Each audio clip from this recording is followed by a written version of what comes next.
આજે આપણે પરીક્ષા વિશે અને ખાસ કરીને પરીક્ષા નજીક આવે ત્યારે શું કરવું એના વિશે વાત કરીશું. અત્યારે 7 મહિના રોજ તલાટીની પરીક્ષા છે, એ જ દિવસે નીટની પરીક્ષા છે, JEE એડવાન્સની પરીક્ષા પણ આવી રહી હશે. ઘણી બધી કોલેજોમાં પ્રવેશ માટેની પરીક્ષાઓ પણ આ સમય દરમિયાન થતી હોય છે.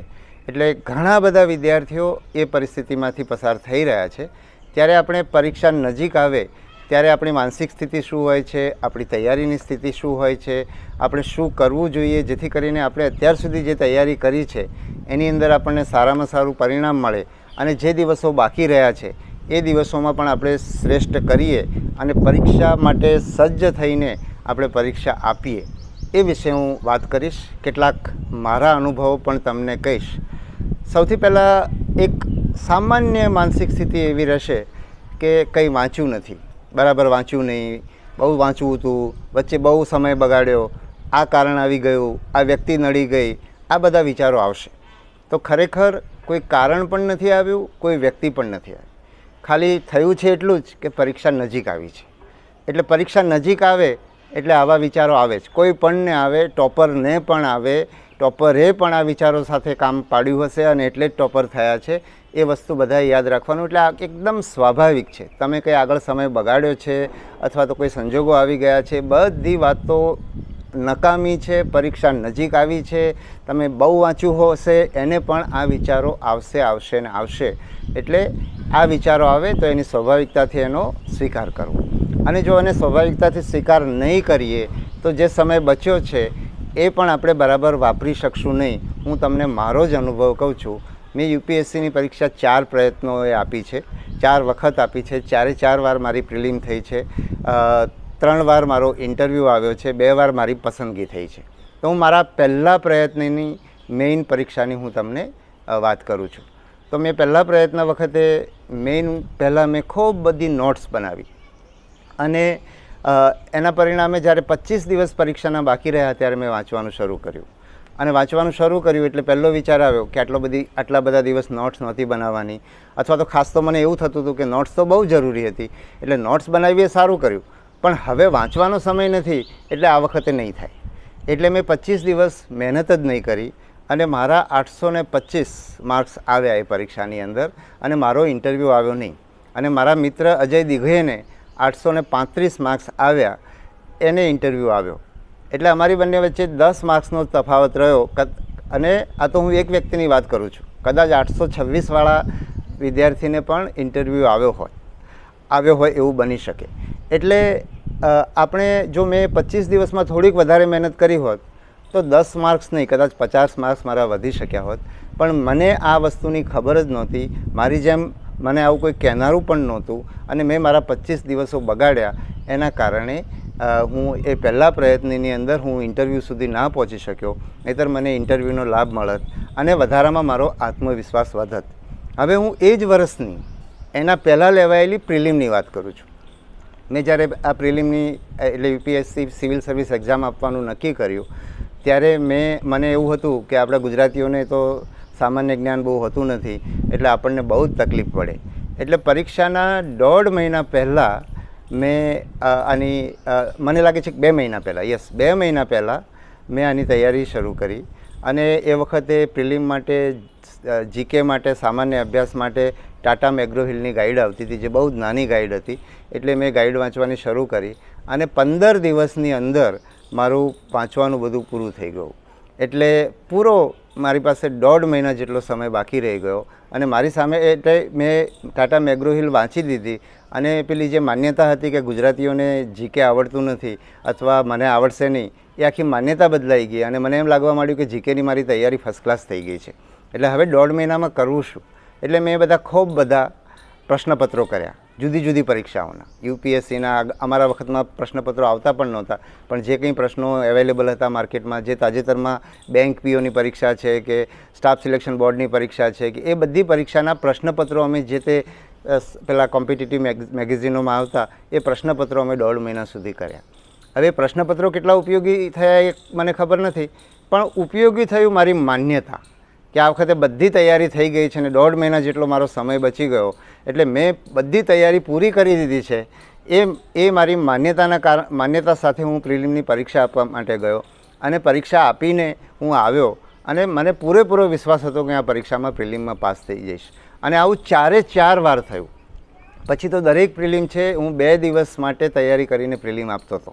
તો પાસ શાના આધારે થતો હતો? તો પાસ આગળની તૈયારી કરેલી હતી એના આધારે, જે સમજ ડેવલપ થઈ હતી એના આધારે, અને યુપીએસસીમાં ઘણા બધા સમજ આધારિત પ્રશ્નો પૂછાતા હતા એનો મને લાભ હતો.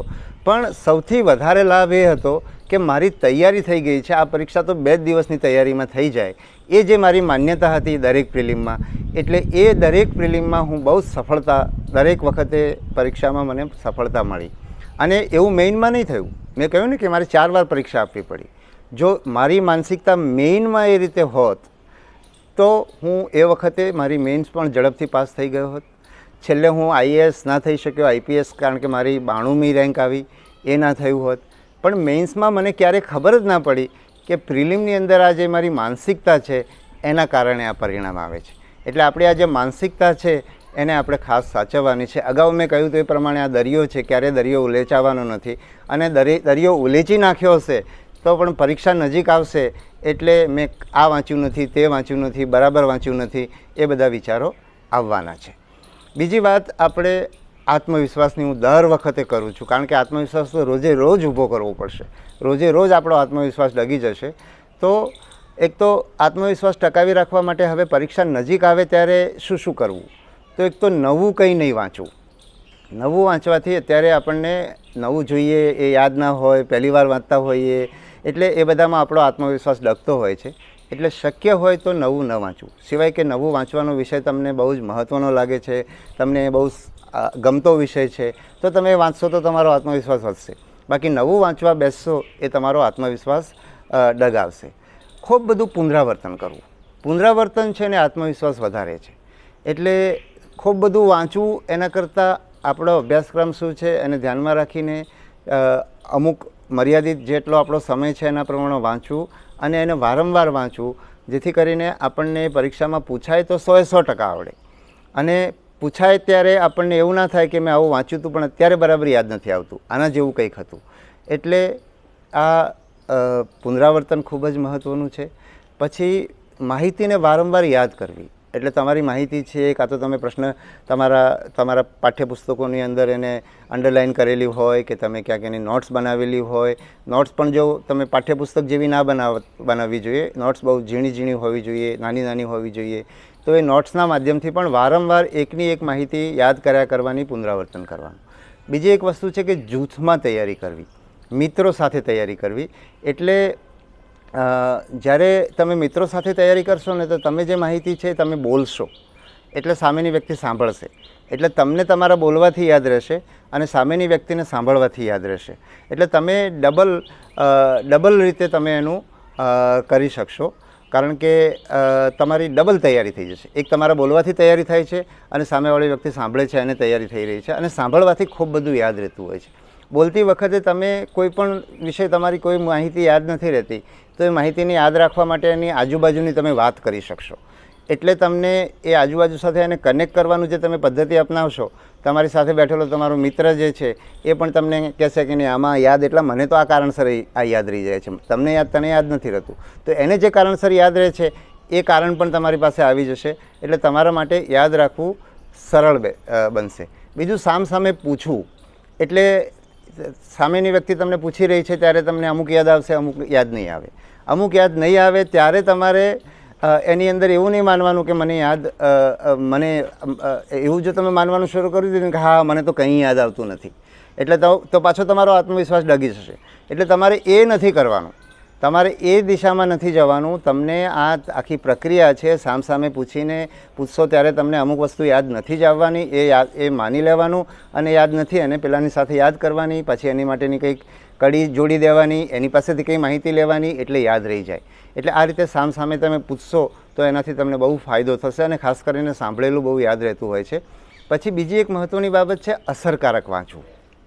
તમારામાંથી ઘણા બધા લોકો 2 વર્ષ 3 વર્ષથી તૈયારી કરતા હશે, પણ તમારું વાંચન અસરકારક હોતું નથી. તમે 8 કલાક વાંચો છો તો 8 કલાક તમે ઘણીવાર ચોપડીઓ ફીંદવામાં સમય બગાડો છો, ઘણીવાર જુદી જુદી ચોપડીઓ ફીંદવામાં સમય બગાડો છો. 8 કલાક તમે પરીક્ષાલક્ષી વાંચો છો, તો એ તમે 12 મહિના 2 વર્ષ 3 વર્ષથી આવું નહીં કર્યું હોય. જો તમે 12 મહિનાથી એવું કર્યું હોત તો તમે અત્યાર સુધી તમારે 3 વર્ષ વાંચવાની જરૂર જ ના પડે. પણ હવે તમારી પરીક્ષાની નજીક જેટલા પણ દિવસો છે એટલા દિવસમાં તમે અસરકારક તમારે વાંચવાનું. અને મને આ વસ્તુ કેમ ખબર પડી? મેં 4 વર્ષ તૈયારી કરી છે, રોજ લગભગ સરેરાશ ઓછામાં ઓછી 8 કલાક તૈયારી કરી છે, પણ મારું ધાર્યું પરિણામ એટલું ઝડપથી નહીં આવ્યું. એનું કારણ મને હવે સમજાય છે. હું મારા ઓફિસના કામ કરું છું, મારા વ્યક્તિગત કામો કરું છું. હું જે ઝડપથી કરું છું ને એ મેં એની આજુબાજુનો બધો કચરો સાફ કરી દીધો છે. એકદમ ફટાફટ કામ થાય એવી મેં મારી પદ્ધતિ વિકસાવી છે. એટલે તમારે પણ આ પરીક્ષાઓમાં સફળ થવું હોય, ઓછા સમયમાં ઝડપથી સફળ થવું હોય, તો તમારે તમારી વાંચવાની પદ્ધતિ એવી બનાવી દેવાની છે કે તમારી પરીક્ષાને સૌથી પહેલાં સમજી લેવાની શરૂ કરો ત્યારે, અને એ પરીક્ષાની રિક્વાયરમેન્ટ શું છે, એની ડિમાન્ડ શું છે, એની જરૂરિયાત શું છે એ તમે એકવાર સમજી લો. પછી તમારે સતત એના ઉપર જ એટલી જ વસ્તુ વાંચવાની છે, આજુબાજુની બધી વસ્તુઓ કાઢી નાખવાની છે, તમારી દિનચર્યામાંથી બિનજરૂરી કચરો કાઢી નાખવાનો છે. તમારે જે તમારા રિલેક્સ થવા માટેનો સમય છે, જેથી કરીને તમે ફ્રેશ રહો અને કામ કરો, તો એનો પણ સમય અલગ રાખી દેવાનો છે. એટલે એ બધું તમે જો જેમ ગોઠવતા જશો ને એમ તમારી પરીક્ષાની તૈયારીની અસરકારકતા વધતી જશે. એટલે હવે અને તમારા માટે આ તક છે, કારણ કે તમે 1 વર્ષ એવું કરવાનું તમને શરૂઆતમાં શક્ય નહીં બને. પણ જો તમારી પાસે 15 દિવસ 20 દિવસ 25 દિવસ કોઈના માટે મહિનો 1.5 મહિનો છે, તો એ સમયની અંદર તમે આ કરશો ને તો તમને પદ્ધતિ ખબર પડશે કે આવું શક્ય છે. પરીક્ષાની નજીકમાં જે રીતે આપણે વાંચીએ છીએ અને જે અસરકારકતાથી વાંચીએ છીએ એમાં કયા કયા તત્વો હતા, શાના કારણે આપણે અસરકારક રીતે વાંચી શકીએ છીએ, કયો સમય આપણે બગાડતા હતા એ બંધ કરી દીધો, કઈ માનસિકતા આપણને નડતી તેને બાજુ પર મૂકી દીધી. આ બધી વસ્તુઓ તમે સમજી લેશો ને એટલે પછી તમને એ ટેવ પછી તમે મહિનો કરી, 1.5 મહિનો કરી, 20 દિવસ કરી, એ પછી તમે વર્ષ સુધી કરી શકશો. એનો તમને ખૂબ લાભ મળશે. એટલે આ એક અસરકારક રીતે વાંચવાની ટેવ પાડવાની છે. પછી પ્રશ્નપત્રો કરવા. તમારી પરીક્ષાના જૂના પ્રશ્નપત્રો, તમારી પરીક્ષા જે રીતની છે એની જે ડિમાન્ડ છે એ પ્રકારના બીજી પરીક્ષાઓના પ્રશ્નપત્રો હોય, એ બધા પ્રશ્નપત્રો તમારે કરવાના. અને પ્રશ્નપત્ર કરવાનું એક કારણ એ છે કે ઝડપ પણ આવે. જેમ તમને અગાઉના મેં આના પહેલાંના મુદ્દામાં જે વાત કરી કે વારંવાર વાંચવું, અસરકારક વાંચવું, આ બધી વસ્તુઓ પણ તમને પરીક્ષાની અંદર તમારી ઝડપ વધારશે. કારણ કે તમારા મનની અંદર માહિતી સ્પષ્ટ હશે, એકદમ તમે એને વારંવાર વાંચેલી છે એટલે તમે આમ નજર પડતા તમને ખબર પડી જાય કે 4માંથી આ એક જ વિકલ્પ છે, તમે એને ટીક કરી દીધો એટલે તમારી ઝડપ વધશે. એ જ રીતે તમે જ્યારે પ્રશ્નપત્ર કરશો ત્યારે પણ તમારે પરીક્ષા ખંડની અંદર જે રીતે બેસો છો એમ પ્રિન્ટ કાઢીને એ પ્રશ્નપત્ર કરવાનું. એટલે પરીક્ષાની અંદર જ તમારી ટીક કરવાની જે કંઈ પદ્ધતિ છે, તમે જે રાઉન્ડ લઈ રહ્યા છો, પહેલા રાઉન્ડમાં અમુક પ્રશ્નો કરી રહ્યા છો, તમે એના જે વર્તુળને ઘાટા કરવાનું તમારું કામ છે, એ બધું તમે પરીક્ષા ખંડમાં જે રીતે કરો છો એ જ રીતનું વાતાવરણ ઊભું કરીને તમારે પરીક્ષા આપશો એટલે તમારી ઝડપ ઓટોમેટિકલી વધશે. અને આ જે જૂના પ્રશ્નપત્રોમાંથી કરવાનું, અથવા તો તમારી પાસે ક્વેશ્ચન બેંક છે, બરાબર, તો એ ક્વેશ્ચન બેંકને લઈને પણ કરવાનું. પણ તમારું માળખું છે એ તમારા પ્રશ્નપત્ર મુજબનું હોવું જોઈએ.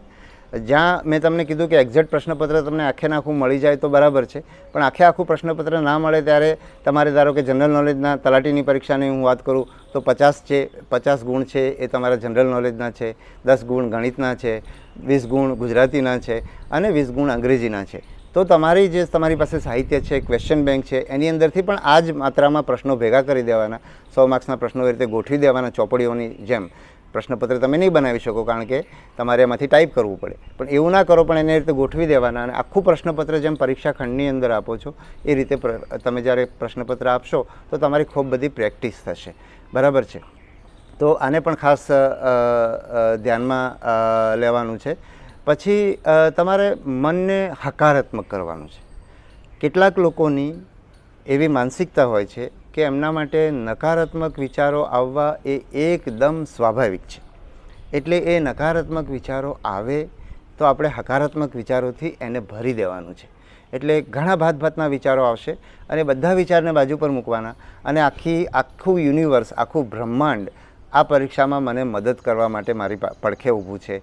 મારા માતા પિતા, મારા સાથી મિત્રો, મારા શિક્ષકો, મારા ટ્યુશન ક્લાસવાળા હોય તો એ પણ, અને પરીક્ષાનું આખું તંત્ર મારી પડખે ઊભું છે, મારા માટે તૈયારી કરી રહ્યું છે. એ લોકો કેટલું સરસ કરી રહ્યા છે અને બધું સરસ થઈ રહ્યું છે, ખૂબ સરસ થઈ રહ્યું છે અને આ પરીક્ષાની અંદર ખૂબ સારું પરિણામ આવે છે. એના માટે હું સૌનો ખૂબ આભાર માનું છું. એવું વારંવાર જ્યારે પણ તમને ચિંતાનો વિચાર આવે ને ત્યારે તમારા મનને આ વિચારોથી ભરી દેવાનું. એટલે એ જો તમે હકારાત્મક માનસિકતા સાથે તમે પરીક્ષાના હવે જે સમય બચ્યો છે એ સમયનો ઉપયોગ કરશો અને પરીક્ષા ખંડમાં જવા માટે તમારે મુસાફરી કરવી પડશે, સ્થળે પહોંચવું પડશે, રસ્તામાં રિક્ષાનો ઉપયોગ કરવો પડશે, તો એ બધા તમારી મદદમાં ઊભા છે. એ માનસિકતા રાખતા રાખતા તમે પરીક્ષા ખંડમાં જશો. પરીક્ષા ખંડમાં તમારા જે સુપરવાઇઝર છે એમનું વર્તન તમને ના ગમતું હોય તો એ પણ તમારા માટે આજે પોતાના પરિવારથી દૂર થઈને તમારા માટે તમારા માટે આવ્યા છે. એ સરસ છે માણસ, બરાબર, તમારું બહુ ધ્યાન રાખે છે. એમાંથી શું સારી વસ્તુ તમને શોધવાની તમારો પ્રયત્ન કરવાનો, એમાંથી નકારાત્મક વસ્તુઓ શોધવાની બાજુ પર રાખીને તમે એ પ્રયત્ન કરશો તો એ હકારાત્મકતા તમારા 10થી 20% ગુણ વધારી દેશે. એવો મારો પોતાનો અસંખ્ય પરીક્ષાઓમાં અનુભવ છે. એવું ન કરવાના નુકસાનનો અનુભવ તો મને તમારી ઉંમરે બહુ થઈ ગયો અને એના પછી જેમ જેમ મારી સમજ વિકસતી ગઈ એમ મેં એ વસ્તુ કરી છે અને એનો મને બહુ ફાયદો થયો છે. અને છેલ્લે હું આત્મવિશ્વાસની વાત કરું છું. તમને એમ થશે કે લગભગ દરેક વિડીયોની અંદર હું આત્મવિશ્વાસની વાત કરું છું, કારણ કે આ એક જ એવી વસ્તુ છે કે જેના કારણે આ સ્પર્ધા જીતાતી હોય છે. હું તમને મારી વાત કરું તો હું જે મારા નકારાત્મક અનુભવ કીધા એના કરતાં હું જે સિવિલ સર્વિસ પરીક્ષામાં આવ્યો કઈ રીતે એની હું તમને વાત કરું છું. તો એ વાત એવી છે કે હું એવું માનતો હતો કે ભાઈ સિવિલ સર્વિસ પરીક્ષામાં તો ગુજરાતીઓ પાસ જ નથી થતા, ગુજરાતને બહુ અન્યાય થાય છે, આવી બધી વાતો મેં સાંભળેલી અને મેં પણ માની લીધેલી. આ પરીક્ષા અંગ્રેજીમાં થાય છે, આમાં ઇન્ટરવ્યૂ અંગ્રેજીમાં થાય છે, આમાં ગ્રુપ ડિસ્કશન હોય છે, જે પણ અંગ્રેજીમાં હોય છે. મને તો અંગ્રેજી બોલતા આવડતું નથી એટલે ગુજરાતીઓ કોઈ પાસ થતા નથી. આ બહુ બધું મેં સાંભળેલું હતું અને એવું થયું કે જેના કારણે એટલે મેં આ પરીક્ષા આપવાનો વિચાર સુદ્ધા નહોતો કર્યો. અને એમાં એકવાર એવું થયું કે હું વડોદરામાં મારું એમઈ પૂરું થઈ રહ્યું હતું અને હું હોસ્ટેલમાં હતો અને મારા રૂમ પાર્ટનરના એક મિત્ર હર્ષવર્ધન ગુજ્જર કરીને એકવાર એમના એક મિત્રને લઈને મારા મિત્રને મળવા આવ્યા, મારા રૂમ પાર્ટનરને મળવા આવ્યા અને મારા રૂમ પાર્ટનર બહાર હતો. એટલે હું એમને ચા પીવા માટે એ બંને મિત્રોને લઈને હું ગયો અને એમને મેં કીધું, એ ભાઈ હર્ષવર્ધનભાઈ પરીક્ષાની તૈયારી કરતા હતા અને એમના વિશે તૈયારી કરતા હતા એની મને ખબર હતી. એટલે મેં એમને પૂછ્યું કે આ પરીક્ષા તો બહુ અઘરી હોય છે અને ગુજરાતીઓ તો મોટાભાગે પાસ થતા નથી અને આમાં તો અંગ્રેજીમાં પરીક્ષા લેવાય છે, એનો ઇન્ટરવ્યૂ અંગ્રેજીમાં હોય છે, ગ્રુપ ડિસ્કશન થાય છે.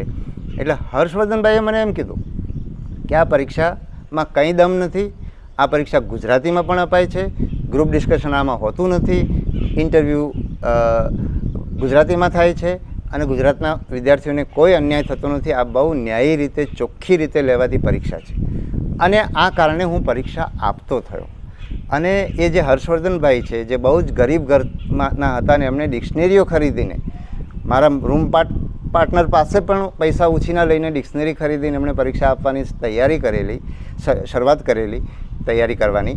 એ હર્ષવર્ધનભાઈ પહેલા પ્રયત્ને 380 રેન્કમાં IRSની અંદર પાસ થઈ ગયા અને એ પરીક્ષા એટલે પાસ થઈ ગયા અને પહેલા પ્રયત્ને જ એમણે એમાં જોઈન થઈ ગયા IRS અધિકારી તરીકે અને એમણે એમનું જે સાહિત્ય પરીક્ષા માટે સાહિત્ય તૈયાર કરેલું એમને આપીને ગયેલા.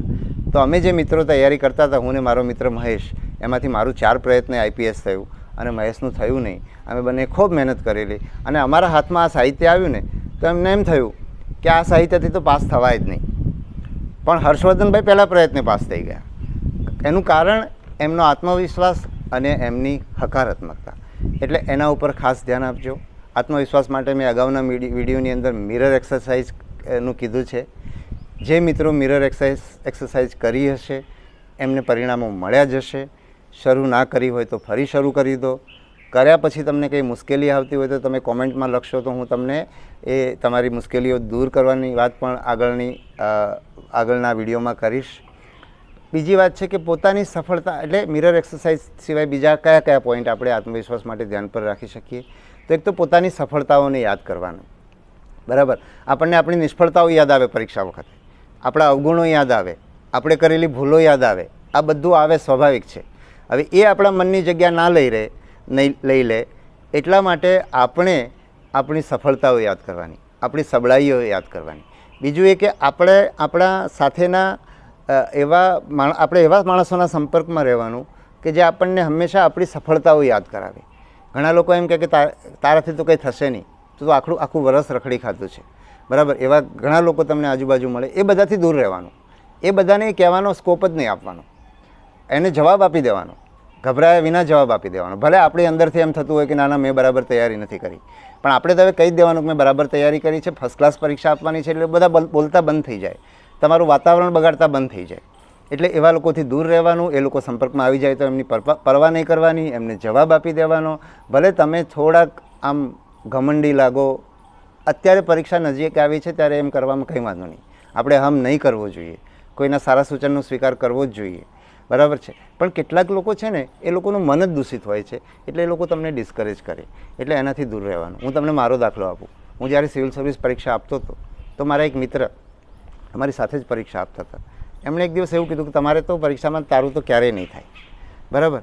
એટલે મેં એમને એવો જવાબ આપ્યો કે તમારી વાત સાચી જ પડશે એમ. આ મારું રિએક્શન હતું, પણ મેં એવું કહી દીધું એમને. અને એનું પરિણામ એ આવ્યું કે એમને એમની ભૂલ સમજાઈ કે આવું નહીં કહેવું જોઈએ. એટલે તરત જ એમણે સોરી કીધું અને આ પરીક્ષામાં હું થઈ ગયો, તમારી સામે બેઠો છું.